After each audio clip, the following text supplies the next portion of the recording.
Welcome to Don't You Two Read, a podcast where two sisters talk about all things books. We're just two girls who found ourselves texting about books on a daily basis and thought, why not turn on a mic? We'll be talking about our recent reads, a weekly bookish topic, and what we're looking forward to reading next. So grab a cup of coffee and maybe even a snack and be prepared to take down your TBR and add a lot to it as we talk all things books. I'm Hilary, a mom in Oklahoma, and I am narrowly avoiding the plague. And I'm Hannah, a stay-at-home mom in Texas, and I am flying by the seat of my pants. This is episode 32, and hi, we're so glad that you're here today. Today, we're going to be talking about reading while sick, or I'm going to say / while your kids are sick, and all that. Yeah. All that mess, because we were like, this is the season for it. But first, let's talk about us. Hannah, how are you and how has your reading been this week? So I'm good. I'm very busy. Life is chaotic and I don't know. I feel like January has been 28 years but anyway, it's fine. Life is good. The reading is happening. Someone told me the other day that she's like, we don't have as many books that overlap anymore because you've been reading so much fantasy. And she primarily reads like rom-coms. And I said, I didn't even think about that. But now that you mention it, that's true. I feel like I've read a lot of fantasy this month, which has been fun, but it does feel like I'm reading slower. I don't know that I'm reading slower or if I'm just reading bigger books. So it's been taking me longer to finish anything. Hang on. Let me go. Noelle had a timer on. Hang on. Okay. I let Noelle read. Oh, She goes to bed and sets a timer, and then I let her read in bed. that's nice. But then I have to make sure she goes to sleep. She finished the Boxcar Children book, the first one. Oh, did she like it? Yeah, she asked for the second one. So, but I apparently of all the ones I bought, I don't have the second one. So we Oh, ordered it from the library. that's fun.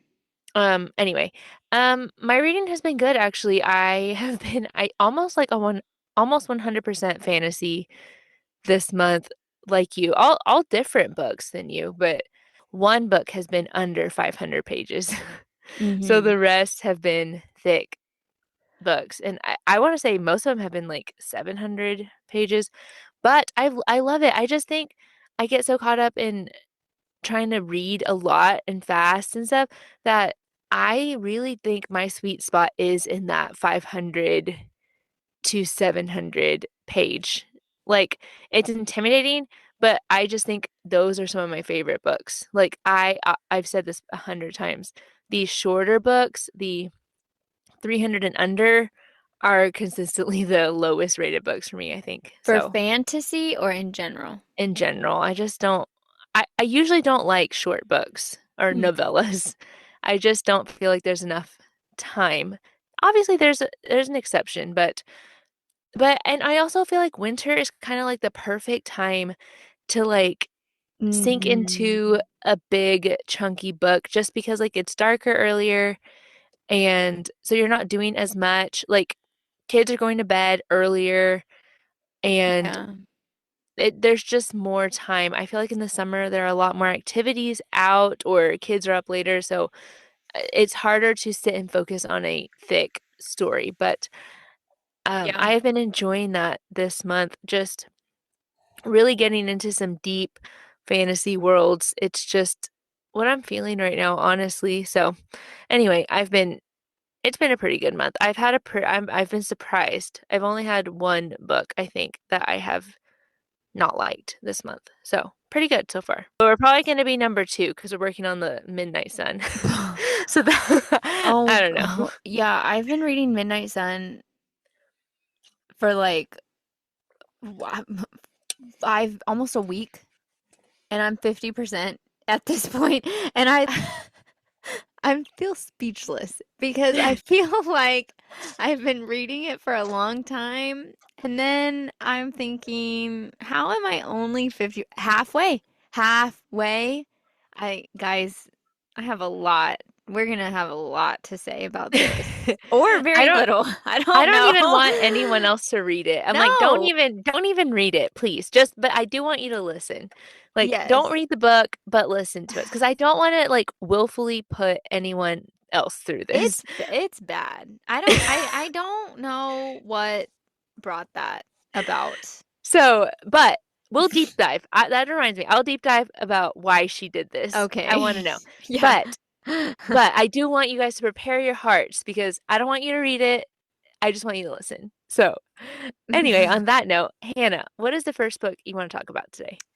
Okay, so the first book that I am bringing today is The Measure. This is by Nikki Erlick. This book was picked for one of my bookish friends. She's doing a book club every month, and so it's really informal. We just talk about it on like an Instagram post. So this was the book that was picked for January. Okay, here's the synopsis. Eight ordinary people, one extraordinary choice. It seems like any other day. You wake up, pour a cup of coffee, and head out. But today, when you open your front door, waiting for you is a small wooden box. This box holds your fate inside, the answer to the exact number of years you will live. From suburban doorsteps to desert tents, every person on every continent receives the same box. In an instant, the world is thrust into a collective frenzy. Where did these boxes come from? What do they mean? Is there truth to what they promise? As society comes together and pulls apart, everyone faces the same shocking choice. Do they wish to know how long they'll live? And if so, what will they do with that knowledge? So whenever Abby is the leader of the book club group, she had picked a few and then we all voted. So she thought it was going to be like a fantasy type of book. Mm-hmm. And I would say it is not. It is not fantasy. Hillary's actually read this, so I'm curious of her thoughts after after I share. She can, if she has anything to add, she can. I would say it's more magical realism in the sense of like this is America, this is Canada or whatever. This is the world we're living in. Everything is just like the world we're living in. But then you had the element of the box with the string inside. So it is not fantasy or anything like that. And it's not a thriller, which is what I kind of thought maybe it was going to be. No, it is, I would say, I don't know that slow paced is the correct word, but it's very like, Literary, I think. yeah, literary, very like philosophical. You will be asking, well, what would I do? Or, they talk about the government, the military, the healthcare system. Like, how do we treat these people in our healthcare system if they have a short string versus if they have a long string? And then it kind of gets into like, I don't know if it's like predetermination type vibe where it's like, did you force the short life because you knew it? Like, did you bring about the future by your choices because you knew it? I don't know if that makes sense, but I mean, deep, deep thoughts. So, if you're looking for a book that will make you ask all these questions or just really see the nitty-gritty about the human condition, like how like it said, how they come together, but also how it would destroy a lot of relationships, a lot of communities, and a lot of systems that we have in place. If that sounds interesting to you, then I do recommend this one. I thought it was really well done. There were some things that I had, here and there, a few things that I mean, it's not real life. So there are questions that I'm like, well, but this doesn't make sense about where does it come from? Why does it only come to 22 and up? Like there are questions like that, they didn't really bother me, but there's some things that didn't totally make sense. But overall, I did enjoy this and I do recommend it if those vibes sound interesting to you. So, this is The Measure by Nikki Erlick. And yep, you can try that out. Yeah, I read this book a while ago. I was looking to see when I read it. I think I read it when it came out. Yeah, like I mean, I agree with what Hannah said. I think it's very literary. If you read the description of it, yes, okay, I read it almost 3 years ago now in Wow. 20 in 2022. I rated it 5 stars. Um, so I I'm curious of how I would rate it now. Um, yes, if you read the description, you definitely, I think it sounds like dystopian almost. Yeah. And so I was really excited, but I agree with Hannah. It was more literary than I was expecting. Um, like she said, reflective, literary, that those are usually things I do not gravitate towards. So if I had known that going into it, I probably Hmm. wouldn't have even picked it up, but I would I enjoyed it. It was very like it made you think, and it I think it's good for a book club where like you can Hmm. ask yourself like what would I do? Would I want to know? Would Hmm. I want my to know what my spouse would do? Would I be okay with my spouse not opening their box or me opening my box, or what about my kids, or what, Yeah. whatever. Good Hmm. discussion, but I'll be honest, it did leave me with this sense of like dread. So Yeah. like it was good, like 5 stars for the discussion, the thoughts, the like good for your mind, but like feel good, I wouldn't say so. But it's funny because I don't think it was like horror or extra, it wasn't extremely sad either. It was just more sad in the thinking of what would I do and how, if that I makes mean, sense. it makes you think of death and dying. Yeah, like your life and yeah. The entire book is like, okay, everybody's going to die. And so it's you have the short string, you have the long string. Which one is it going to be? But at the end of the day, everyone's still going to have an end. You're like, "Oh, I don't know how I could not know." But it's funny because that's like how we're living our life right now. Yeah. Is I mean, like no one knows. I would not want to know. That would I be my. yeah. So anyway, that's my first one. What's your Yeah, first one? that's definitely a different one for I you. know. That's the good of book clubs. Okay, my first book is mine's weird for me. Like obviously it's not weird for me, but you'll see. I'm bringing two together in one little pocket. I'm going to talk about Fourth Wing and Iron Flame by Rebecca Yarros, the graphic audio. So I feel like, You did graphic for both? yeah. Oh, cool. Okay. So I'm just going to do really quick. I do have another book, but I just wanted to dump these two together because I felt like it made sense. So I feel like almost everyone here listening has probably read Fourth Wing, but I keep seeing people randomly say like, "Oh, I'm just reading this for the first time." So I know a lot of people have read it, but I know a lot of people haven't. So, in case you don't know what it's about, this is basically a fantasy series, and it's about a girl named Violet, and she is grown up to be a scribe. Like that's what she's going to be. She has studied her whole life to take this scribe exam and go into the scribe quadrant at Basgiath, which is a war college. And so she's ready, and then her mom tells her, "No, just kidding. You're not going to be a scribe. You are going to take the test to become a dragon rider." And Violet has not prepared, has not trained, has not done anything to prepare for that at all. On top of that, she's small, like small in stature, and she has they don't say specifically what it is, but she does have like issues with her bones and her joints. They're just really weak and sensitive and brittle. So she's not like the ideal physique to be a writer. Anyway, so this is following Violet's year basically in this war college and how she's surviving in this place that she is not prepared for. And so we have dragons. And I think what's unique about this book versus others is that these dragons can speak to their writer. So just one person that they're bonded with.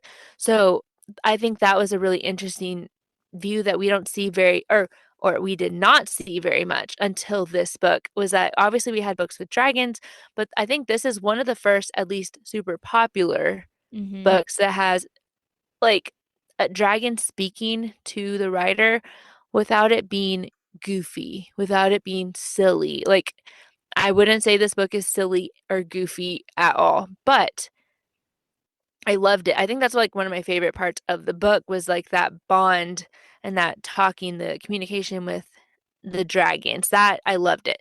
So we have like found family, dragons. Obviously, this is romanticy. So I will say I'm not going to give any spoilers, obviously, of either book. And I'm not even going to talk about Iron Flame because Iron Flame picks up where Fourth Wing leaves off. But one, I read this a couple years ago, and so I was doing a reread or re-listen for this time for Onyx Storm because I did not remember. I will say the romance, okay, I really like the character of Xaden, who's our main male lead. I really like him. He's one of my favorites. Obviously, like I have a type. I like the tall, dark, handsome, broody, grumpy, quiet type. That is my type in every way. So I like him. I for many reasons. I think he is a really good character. Mm-hmm. However, the second time around, I noticed a lot more, um, especially into first book, especially the major insta-lust, which I didn't know was a thing at the time whenever I read Fourth Wing, but I noticed it a lot more the second time that we don't know Xaden's point of view really in this book, but we see Violet's and Violet major. It was just like a major lust, all lust at first for her. And I will say, like, I don't think it's a spoiler to say the, as the book goes on and as the series goes on, it does change.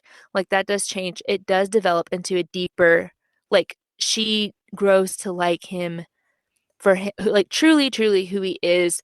It starts being less and less about the physical, but initially it really is like I was laughing listening to it because she's like, he's standing there and his huge biceps were just, I'm like, oh, I did not notice. And maybe I noticed it because it was on audio. Yeah. I don't know. Yeah. But I'm like, this is weird. And it wasn't even like anything, like nothing physically weird was happening.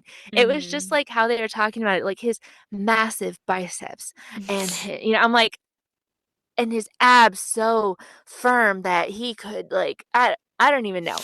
And I didn't notice it when I was reading it the first time. Like, oh, I can see why some people don't like this book. It was kind of weird, but so that was just kind of funny. And then obviously this book is open. I shouldn't say obviously. This book is open door. Hannah and I were talking about that, like how to skip if you want to skip the spicy scenes, skipping an audio versus book, like paper book or something. I prefer honestly a paper or a Kindle copy. I just personally think that's so much easier. With the audio, it was kind of harder to guess because in a lot of books now they kind of are sectioned off, whether it's a full chapter or like a section of a chapter. They are like sectioned off in paragraphs or with a mark or something. And in an audio, none of that is there. So you're kind of Mm-hmm. lost. You have no idea where you are at what point. And I will say it, specifically in the graphic audio, I don't know how many chapters Fourth Wing has, but I think it's like 60. In the graphic audio, there's part one and there's part two of each book.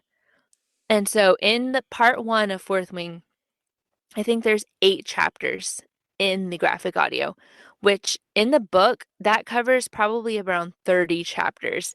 So they're Oh. not sectioned off Mm. in the So, same way so you wouldn't be able to, to would you? tandem read. Okay, yeah, I that think makes it would be sense. kind of difficult. I'm sure you could figure it out, but I think it would be very difficult to use a graphic audio to tandem read because they are not saying chapter one, chapter two. I don't think they are Mm-hmm. saying any of that stuff. They're just continuing on with the story. Ooh. So it's totally different than like a normal audiobook in that way. The graphic audio, so what's different about a graphic audio versus a normal audiobook, at least in this one, the graphic audio is a full cast. So we have voices for Violet, Mira, Xaden, Bodhi, um, Garrick, Riddick, Rhiannon. They all have their own actors, the actor voices. And we also have like, it's almost like a stage. So we have like, if someone knocks, you hear like that in it. So you can hear like doors shutting and footsteps. And we hear, I don't know. And sometimes in some scenes there was like a symphony or some music going on in the back and like tense battle scenes. There was like some music going on while the narrator's reading the battle scene. Um, one thing that it was annoying to me was like Zayden, the character, he had a laugh, and it felt like, do you know those books like as a kid that you would read and it had a little picture of like, The button. yes, and it says like Yeah. press this button and it's the same sound every time. Yeah, that's how it felt. I'm like, let's hear it. Yeah, he'd laugh and be like, like, like the same laugh every single time. And I'm like, oh my, it's so, and I was like, no, this does not seem right. Like Zayden is a quiet type. Like he is not laughing like that. I know he's not.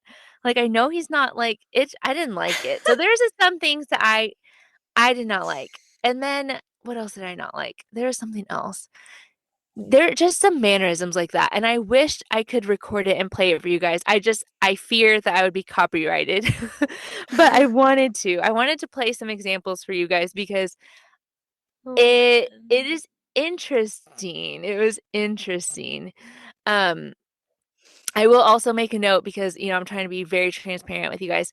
Um, anytime like Violet or Zayden or anyone really, but these are the only people that would kiss, they kissed, you would hear like That's something like so that. gross. And I was like, I like I was surprised. I was like, Do they have like oh, kissing okay. sounds? No, Oh, no, I mean, that's thankfully. good. Oh. Yeah, yeah. But you definitely hear, I wouldn't say Moaning. moaning. I wouldn't say moaning. Moaning's a stretch. Moaning's a stretch. But you can hear like, hmm. I'm like, I don't know. It made me feel uncomfortable a little bit. So I skipped all that. But even for a kiss, that's what I mean. Like it was just a kiss. Like the book says they kissed or whatever. And then How does the it say audio, that? How does the the audio do that? Because do they narrate that? Do well, they say they kissed or yeah. his? Yeah, because it's because of her, it's from her perspective, because it's Oh, like he put his hands on the side of my face and mm, kissed my lips or kissed my forehead or whatever. I don't know. yeah. I don't Okay. know, whatever she says, but she's reading it. But I thought that was just interesting. And then what else? What else? What else? Just it was just interesting. But the parts that were cool, like there are scenes where they're like in a dungeon or something, and during the scenes you could hear the water dropping, like dripping. Oh, that's Like cool. I thought that was cool. I thought one thing I will note, and I was telling Hannah, they do leave out the he said, she said, those words most of the time. How do you So know who's talking? it's kind of it. So a lot of time, like you learn Zayden and Violet and Taryn and Andarna, like those voices, you hear them so much, Yeah. you know who they are. But there's some like Bodhi or Riddick or Rhiannon that there were times that I was like, I don't know who's saying this right now. And it got hard because sometimes is this set in a college, so there is like there's a classroom setting, and someone would shout out an answer, and and the book would be like Sawyer answered, I think they should look at the words, but the graphic audio would just say, I think they should look at the words. And unless you remember Sawyer's voice, you don't know Yeah. Sawyer. Is it like it doesn't really matter? No, like it didn't make any difference. But I would just keep in mind, like I told Hannah, I don't know how confused I would be if this was the only way I took this book in. I have read this book with like actual paper book before, so I was fine. I was just doing it to get the general plot points of, the story. But if this was the first time, I don't know. I'd be curious. But I will say something about this format registered in my brain differently than a normal audiobook. So like I've said, I struggle with audiobooks, but I struggle to pay attention. I just kind of zone out and start thinking of other things. But with this one, I didn't really. I was like fully listening, fully paying attention. So I don't know what it is. It needs to, I'm like, I think it needs a peer reviewed article and a study because something about it. my brain would pay attention to that, but not a normal audio as much. So anyway, I just wanted to share my experience with them, and they are on Hoopla. So if you are interested and want to try it without, paying for it on Audible, um, I That's think it'd cool. be something cool to try. I know the A Court of Thorns and Roses series has it. I know Throne of Glass, I think they're in the middle of producing that, or they're going to release that one this year in graphic audio. And I think Harry Potter is actually going to be coming out Hmm. with graphic audios. So something to keep an eye out. I think that's the new thing. Yeah, I would definitely do it for Harry Potter. That would be fun. Yeah. Okay, what's your next one? All right, for my next book, I brought A Tribute of Fire by Sarai Wilson. So this is book one in her series, The Eye of the Goddess. All right, let's do the synopsis. Leah is the princess of Locris, a dying desert nation cursed centuries ago by an earth goddess, one still worshipped by the thriving and adversarial nation of Ilion. Every year, Ilion offers the goddess a sacrifice, two Locrian maidens forced to compete in a life and death race to reach her temple. In a millennium, no maiden has made it out of Ilion alive. This year, Leah is one of the hunted. An education in battle gives her a fighting chance, but the challenges are greater than she feared.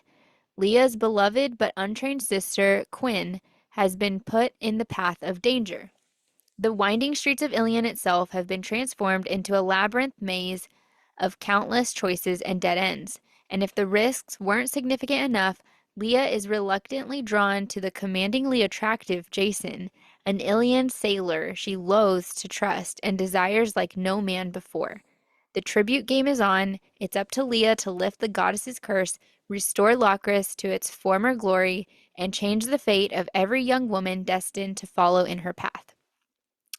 Okay, so this is the first fantasy book from this author. She typically writes romance, like contemporary romance. And so I have read for sure one. I may have read two of her books that were contemporary romance in the past. And so this is her first fantasy, branching out into fantasy. So with that in mind, I will say I did think that this was enjoyable. I felt like the bones of the story, the plot, the premise, all of that I thought was really interesting. I thought it was really good. I felt all the intensity during the tribute, during the race. It felt like the Hunger Games, kind of, where you feel like that countdown and you just have it's just go, go, go, go, go. And it felt very much like that, which I loved. And that was to me where this book shined. I liked that there were some found family aspects. There's the sisterhood, so she goes to a temple.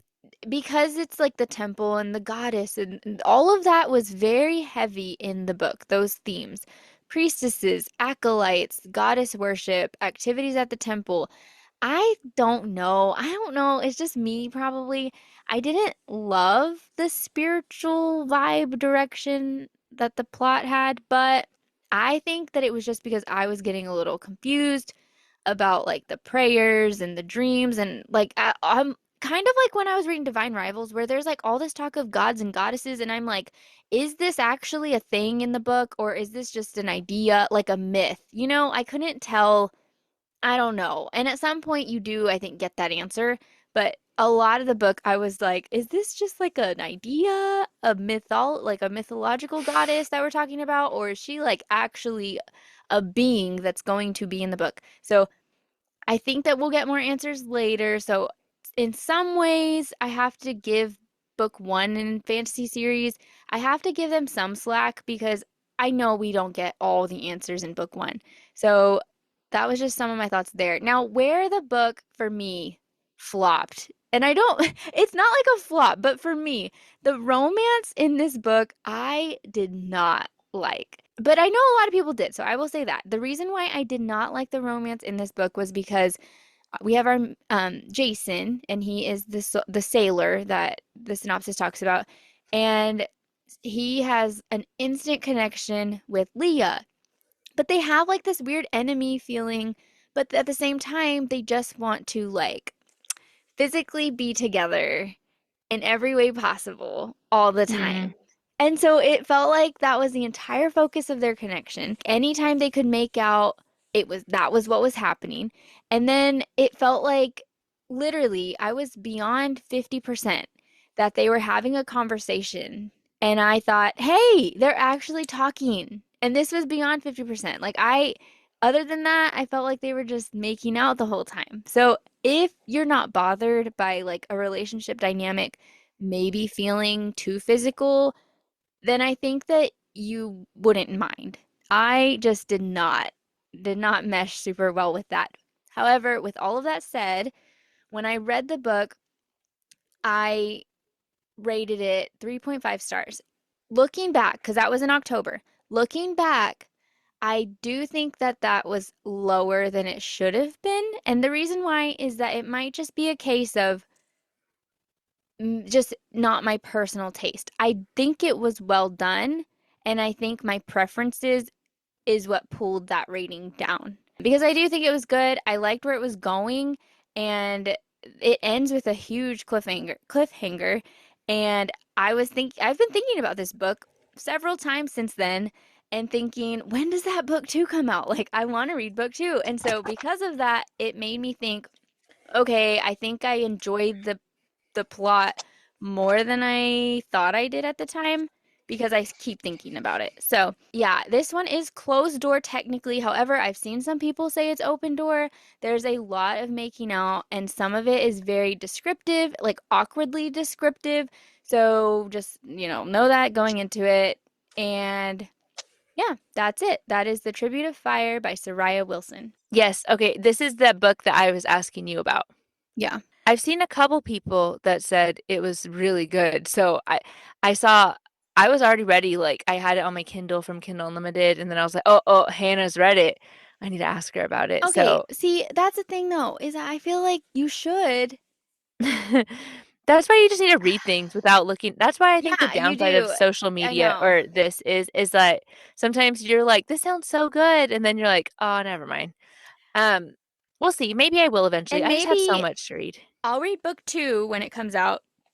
And then that will kind of determine, I feel like honestly, that will determine whether I recommend book one, like moving forward. Like if book two answered those questions and if I Well, saw a relationship building, then I'd be like, we talked okay, about like that's what I said about Fourth Wing is like it started out yes, super physical and then yes. I was by thinking that as you said as it that. goes on and on, you're like, oh no, like this is serious. This is for Yeah. real. We should do this and there's another episode topic of like You're like, add it to my agenda. yeah, of discussion. Yeah. Okay, let me talk about my book next really quick. I'm going to bring Beautiful Ugly by Alice Feeney. Technically, this book came out January of 2025. I read it in 2024 because it was a book of the month copy and they released it on the December book. So I read it early. So this is a book about an author and the night of his when his book becomes a bestseller, he is on the phone with his wife telling her the good news and she's driving home and then all of a sudden, while the wife's coming home, she sees a person hit like on the floor in the street, in the middle of the street. And she's like, oh my God, there's a person lying in the middle of the road. And he said, do not get out of the car, just leave, call the police. And she's like, no, no, no, I have to see. She unbuckles, gets out of the car. She's like, I'll leave the phone on, okay? I'll leave the phone on just so you can hear. And that's it. That's the last he ever speaks to his wife, never hears from her again. So he drives to the spot where he saw her phone was at, and her car's there, her phone is still there, and but she's gone. And so they don't find her. So fast forward, I want to say it's a year or two, he's just like still super depressed over it, struggling to move on with his life because she's missing, but he's unable to write anymore because he has like no inspiration, depressed. So his agent's like, "Hey, I have a good idea. I have this cabin on this island in Scotland. You can go use it and use it to write. Go write a book, go write your next novel." So he does that, and obviously because it's a thriller and it's Alice Feeney, spooky things happen, super weird. He doesn't know. He immediately thinks he sees like um he sees a woman who looks like his wife, and so he's like, am I going insane? Is that actually my wife? Did I imagine it? Am I going crazy? Like, that's the vibe of this. That's all I want to say about the plot because I don't want to give away anything else. I will say the good about this, it was super atmospheric. And I never wanted to quit. So I always wanted to know, like, how is this going to end? How is it? What, if you've read Alice Feeney, you're like, what does she have up her sleeve? She has something up her sleeve. Um, so I always wanted to know. I will say there is a sense of dread, not like Hannah's book. Hannah's book was like, oh, this is kind of sad. This is like, I don't know how to describe it to you, where you're like, something bad is happening this whole on this island. I don't like it. I feel like the ick while reading it. I don't know how to describe it. It's just the vibes. So that kind of went on the whole time, but I'm like, but I want to know, like, is this man losing his mind? Is it like Yeah. what is happening right now? I don't know. So anyway, so I got to the end, always wanted to know, so not enough to DNF because I was like, I don't know, it could be really great, it could be not, I don't know, depending on how I think I told Hannah, Hmm. depending on how the plane lands. Well, it all went up in flames, and Like utter calamity. yes, an utter calamity. And I can't even say why because it would spoil, but I'm convinced Alice Feeney hates men. She hates men. And this book solidified it. And I was like, that's it. Like, this is, yeah, utter calamity. She hates men. That's it. Like, it was hogwash. That's what I have to say. Like, it was so stupid. And it was not even like, oh, this is dumb, but I know that this is dumb. I'm just saying these characters are dumb. No, it was like, this is dumb, and I 100% agree with them. So I don't know. Alice Feeney, I think, is going to be on the back burner for me because I told Hannah, I think she peaked at rock, paper, scissors. So anyway, that was a no for me. I would read that one instead of this one. So that's Beautiful Ugly by Alice Feeney. Okay, so let's get into our deep dive. So the reason I picked this, what's funny is I picked this topic quite a few weeks ago, I think, and it has held true. Like it is timely because we're talking about reading while sick slash like when your kids or family are sick and what that looks like for you. And yeah, just that process, just kind of more of a conversation. Um, and it's funny because man, I don't know about you guys, but it has just been a wave of sickness from like Christmas to all winter. It's just been like, Mhm. it's been wild. My daughter had like strep, and then she gave me strep, and then I got better, and then she got the flu, and then pneumonia, and I never got the flu, thankfully, but now I know our parents, they have the flu, and our sisters have the flu. It is everywhere. Absolutely everywhere. And I know Hannah and her family have had their own laryngitis, bronchitis, just all sorts, vomit, everything. Since October, we have been on the ride. Right now, I'm like, knock on wood, everybody right now is healthy. But anytime, like, so we do church on Sundays. Anytime Tuesday, Wednesday rolls around, I'm like, okay, here we go. Like, let's see, is everybody like feeling at 100 or not? And now So, school just yeah. introduces a whole other Hmm. Yeah. roulette. I told my coworkers, I'm like, it's like sickness roulette of just like, Mm-hmm. what is it going to be this week? Oh my goodness. So, I feel like a lot of people have said that. I've seen a lot of people say that they've had the flu or Yeah. something. So, how does that look like for you? Like, I guess it changes for me, like whether I'm the one who's sick or whether it's like my kid. So, what about you? Okay, so it depends. What type of How sick? sick? Yes. Because, okay, Yeah. like when I've been recovering from surgery, yes, I read a lot because if I'm cognitively aware, but I'm just like physically not well, then I can, man, that's fine. If I'm like sick, like, okay, whenever I lost my voice, I could not do anything. Like Josh was like, "No, go away, go rest." couldn't talk, so I read a lot because I felt okay. I just had no voice at all. When I'm sick, like, yeah, the flu, like if you're throwing up, if you have like diarrhea or like sick, your head is like pounding, then no, I am not reading. I know. I I've been so impressed when I see people on Instagram. I'm like, are you telling the truth? Because like, they're like, how sick well, are you? I'm sick How in bed, so I read this book. I'm like, how? it depends Because, what sick. It depends what level of sick. well, when I'm sick in bed, I'm thinking like the flu. And the last time I had the flu was like, it was like 2 or 3 years ago. I was like, I just remember it like a fever dream Yeah. of like being on the couch, dripping wet sweat, just like could not move. Mom did this to us though, because here's my thing. When I did work outside of the home, I barely ever called in sick. If I did, it was normally I would get sent home. Like I would show Yeah. up and they were like, "No, you go home." So mom did this to I think both of us because we were homeschooled and it was very much like if you're well enough to watch TV, then you're well enough to do life and school and I love you, mom. But it was very much like that where it's like you don't stop. Like you are still unless if you are sick and you're not able to do those Like things, you're pooping your pants. yeah, then you're not well enough to read at that level. Yeah. So I feel so I feel like for me, normally my reading would go down because if I am sick in bed, I'm likely dying. That's what I need when people post, like, I'm sick in reading. I'm like, no, you need to say what? Like, do you have a sore throat? Or Are you cramping? Because I are can you read during vomiting that. all over the place? You're like, do you have diarrhea and vomit at the same time? Not reading. Yeah, I'm like, how are you reading? I don't, but I will say, so I remember a couple years ago, I think, um, when I had COVID. So I wasn't like in the hospital or anything like that, obviously. I shouldn't say obviously. Some people were. That's why I had to say I wasn't like bad enough to be in the hospital or anything like that. But I was like I had a very, very bad headache. I was pretty sick when I had COVID, Hmm. just at home.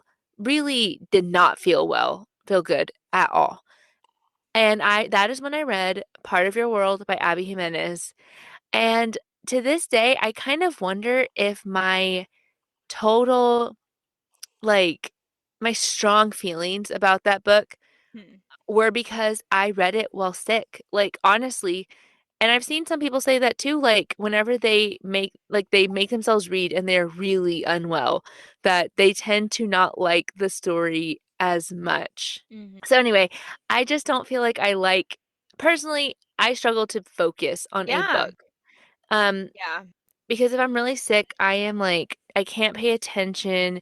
I can't really focus. I fall asleep. Yeah. The answer mostly I would say is no. We don't read much when we're sick. What about when Noelle is sick or when, your spouse is sick? Do you read? Spouse, nothing changes for me, I think. Because first of all, Taylor's like you, I guess. Taylor will not call in for anything ever. I think literally if he was pooping his pants, he would still be like, "Well, let's go." He has said, he's like, "Just put a plug in it and go Oh out the my. door." So, yeah, he is not calling in for nothing. Um, when Noelle is sick, when Noelle is sick, I do read a lot. Hannah's just like losing her mind over here. Anyway, when Noelle is sick, I do read more. So that this last time she had the flu, I was kind of like parked on the other couch. She was on one, I was on the other, and there's nothing because she's kind of like sleeping off and on, but she kind of does need a little bit of help because she is young.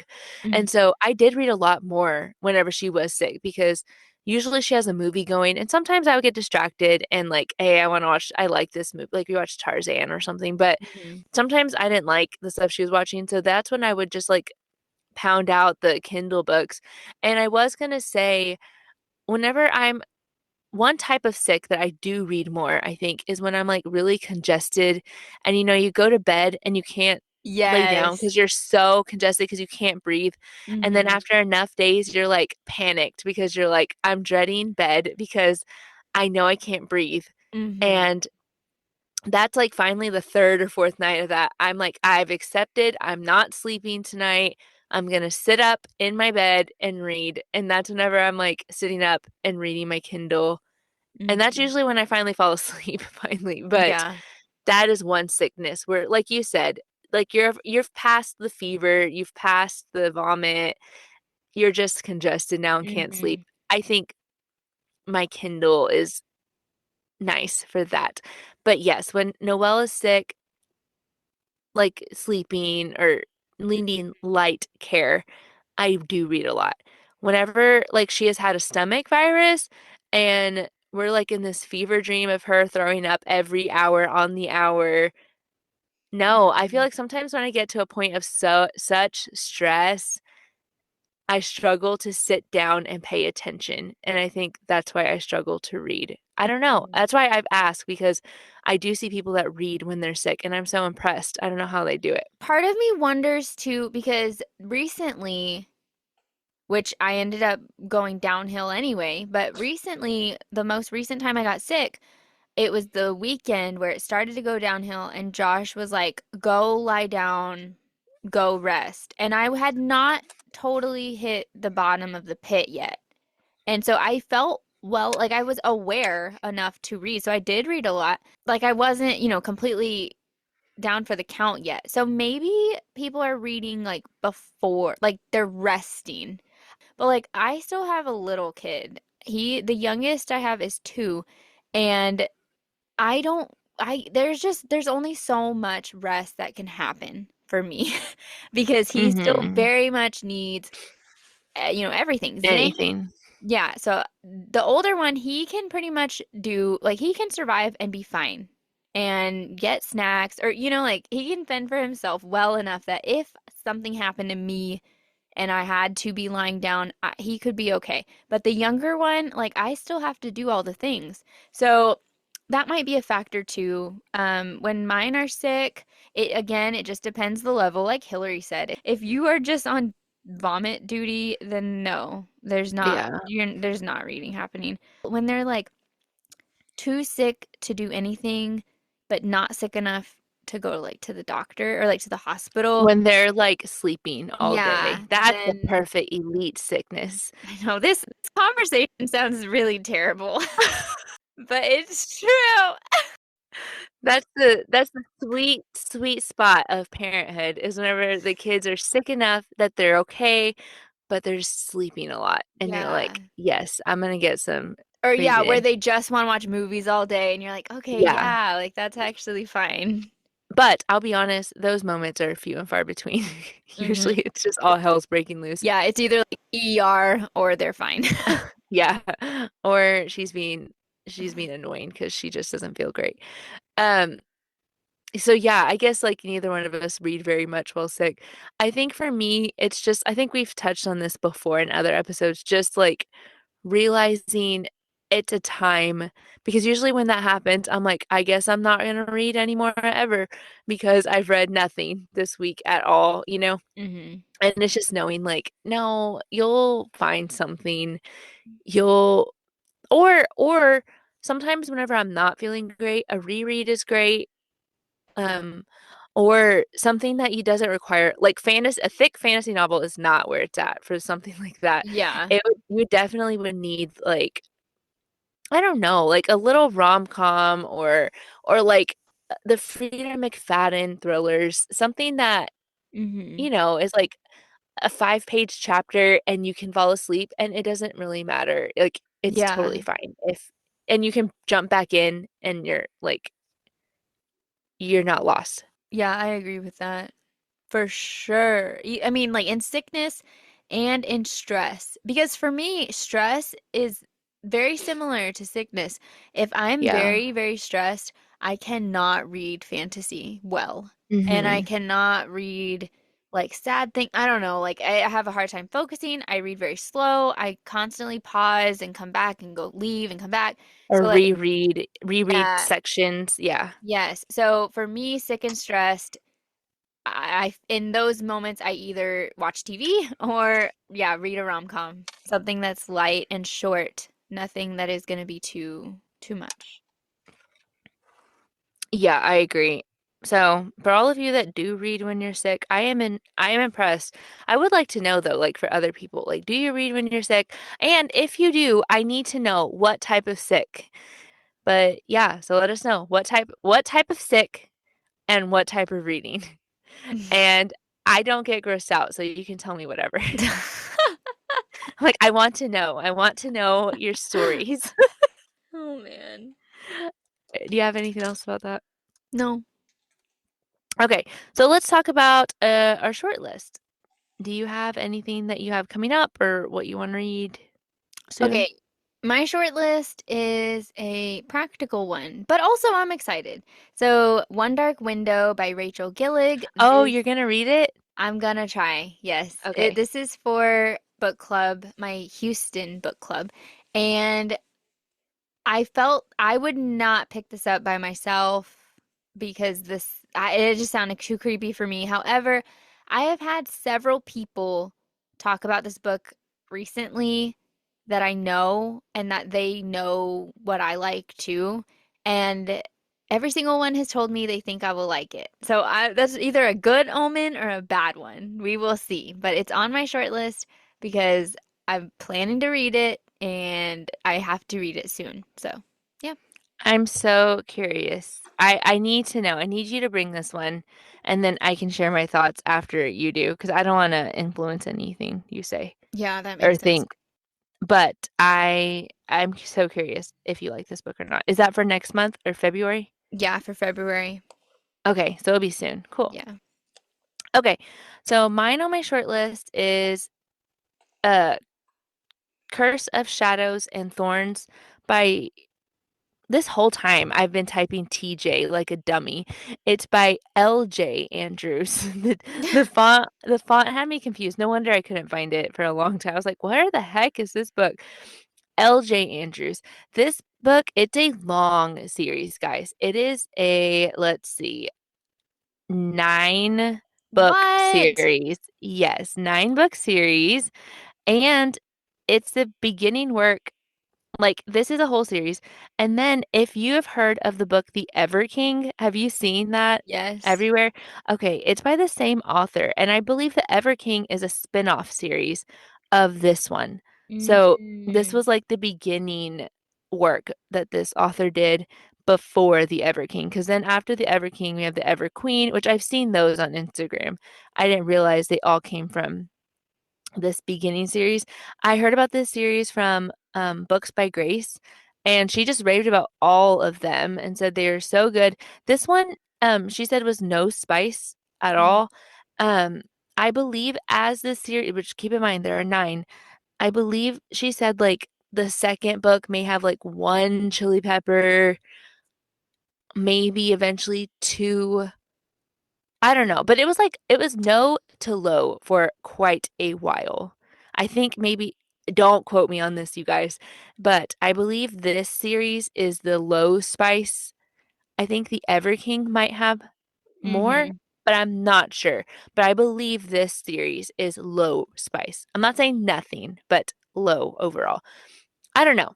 But I'm curious about it because she rated consistently all of them. She read them all. She like binged them, and I admire it that she just read like these 9 in a row or whatever. Yeah. But she rated them all really high, like very high, and so They're not that long. I'm looking right now. They're all like 300 to 500 pages each. yeah, that's not too bad. Um, Yeah. Yeah, all of them. They're what I all less don't than like about them is that the covers all look the same, 5. Mm-hmm.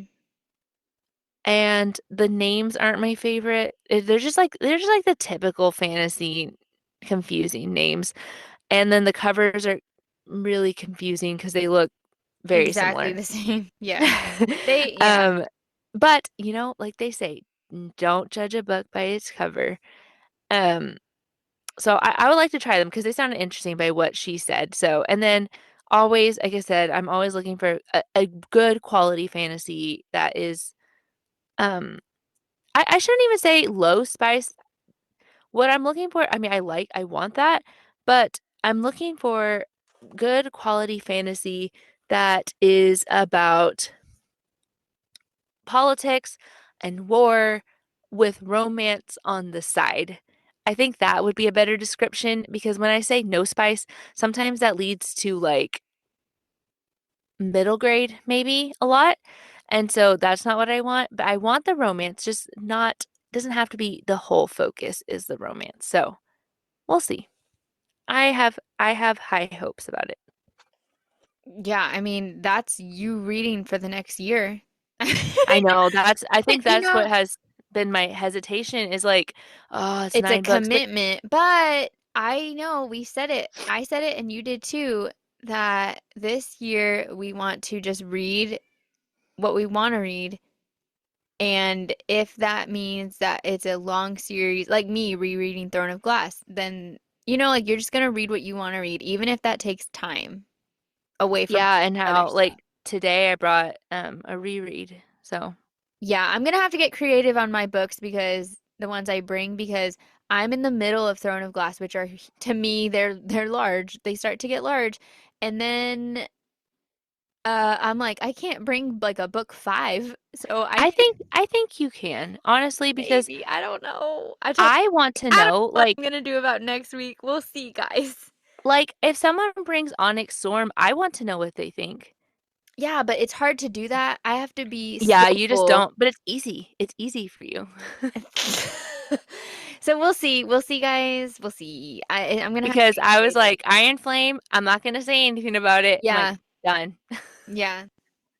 So we'll see. But I always say that I tell Hillary, I'm like, Josh always tells me that I think I'm gonna take a lot longer reading books than I do.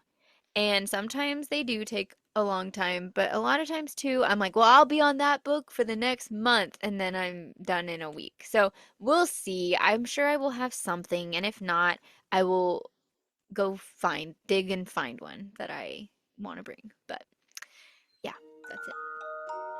Okay. All right. Bye. Bye bye. If you've made it this far and didn't add this episode to your DNF pile, thanks a bunch. That brings us to the end of this week's episode for the Don't You Two Read podcast. We hope you enjoyed hearing about our recently read books and hopefully getting to know us better as we begin this podcast journey with you guys. We will be including timestamps in the description on every episode so you can check there for books or products that we mentioned in today's episode. Be sure to tune in to our next episode when we will be chatting about all things books. Don't forget to follow us on Instagram at Don't You Two Read Podcast, and you can find me at Hannah Reads. And I'm at Hilary Reads. If you enjoyed today's episode, would you take a moment to follow us? You can also rate and review us wherever you listen.